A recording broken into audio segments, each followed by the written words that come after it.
Now it's question 15, and there's no doubt there's going to be a database question. Okay, so whether it's in the prelim or whether it is in the main exam, there's a good chance there'll be a database question. So what we've got here is just a database to do with flights. Okay, so flight crazy, and that's all the information. Okay, so they quite often give you it as one big table. They call that a flat file. Okay, so it's got all the information. Now, what they've then asked you is if the full database is created as a flat file, okay, explain why root ID is not a suitable primary key. So a primary key is a way of uniquely identifying each record.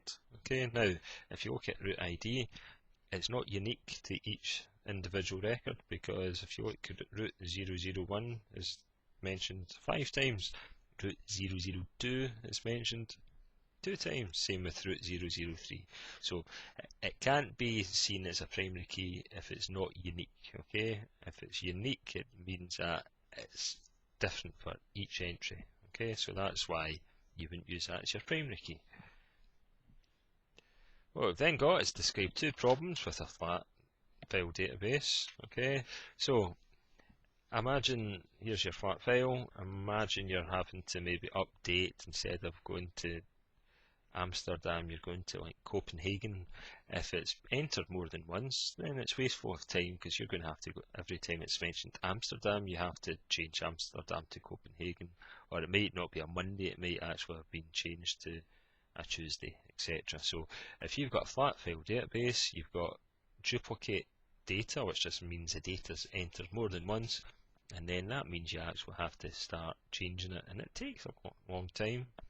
You've also got inconsistency of data. Okay, so if you're having to do repetitive tasks, so you're having to enter the same data over and over again, it's this human nature, you can make mistakes. So if you have a wee look here, again, have a look at some of the data when you see these questions, because they're trying to hint at that second point by somebody's typed in Edinburgh and then they've typed in Eden instead. Okay, and it's the same with some of these other ones. Okay, so Amsterdam, they've changed it to AMS.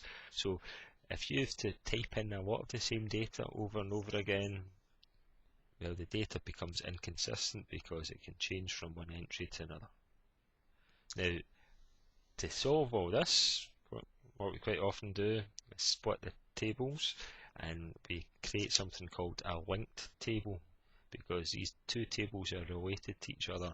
So you can either say relational database or linked tables. Okay, so if you find that a flat file is not suitable, use one of these 2.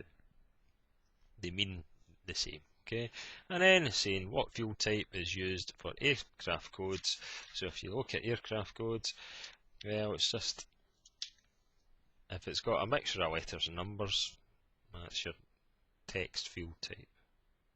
Okay, so again, always refer back to the actual data. And here's another example of the website. So they've got, from you actually selecting whereabouts you're wanting to go. So if you then say, well, what's a suitable field type for the departure? Okay, what you've got here is there's only 6 places you can depart from, right?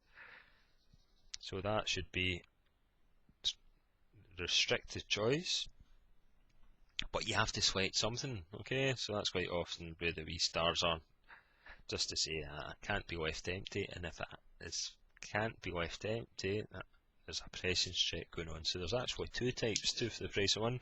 So you've got your restricted choice, because they only give you a limited number of cities, and also you have to pick 1, so it's a presence check. And then the very last part of this is they're asking you about the types of data. So when you have a wee look here, the maximum number of flyers is 6. Okay, so anything above the maximum or below the minimum is exceptional, so it's data that shouldn't be entered. Okay, and extreme is like boundary data, so that's a minimum it should be able to accept, or the maximum. Okay,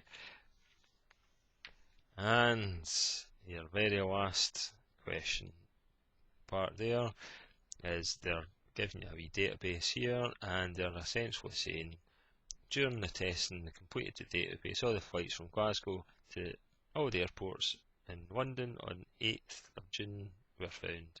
The following has been output. Okay, so just basically saying how has this been sorted. So what you do is you just take your time. It's normally sorted in two fields, and quite often one's more obvious than the other one. Okay, so what you've got, the one that strikes out first is the price field, okay, and it's getting from low to high, so that's ascending order. And then what you do is, my wee technique is you pick one lot of the same data and see if this is sorted in any way. Okay, so it's not sorted alphabetically here, time wise, destination, no. But you see there's a wee theme here. Okay, so they're all sorted again in ascending order, but depart. And then just pick another set, 47. So just double check that, and you see, well, that's sorted in that order, so it's actually sorted in two. So the first one's always pretty much straightforward, and then I would just split them up into, treat it as almost as though it's a separate wee database, and then have a look to find the second one. Okay, so sorted, so say what field it's sorted in what order. Okay, so ascending A to Z, descending Z to A. Okay, so sort price field, sort depart field, and that is that answer.